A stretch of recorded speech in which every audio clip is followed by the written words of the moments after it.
కడితే గార్డు కడుతున్నారు. White and guard.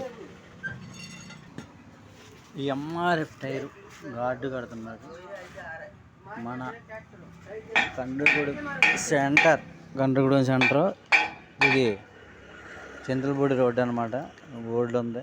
Any time మీకు ఏ విధమైన టైర్లు ప్యాచీలైనా టైర్ రిపేర్ చేసి ఇవ్వబడును. నెంబర్ 1 రీజనబుల్ రేటుకే తీసుకుంటాడు ఆయన. చూసారుగా రోడ్డు కూడా చూపిస్తాం సార్, చూడండి. రోడ్డు ఇది చింతలపూడి రోడ్డు చూడండి. అది ఎదురుగుండది గండ్రగూడెం సెంటర్. అటు నుంచి రావాలి. అటు నుంచి వస్తే మీకు భారత్ పెట్రోల్ బంక్ దాటిన తర్వాత రైట్ సైడ్ కనపడుతూ ఉంటుంది.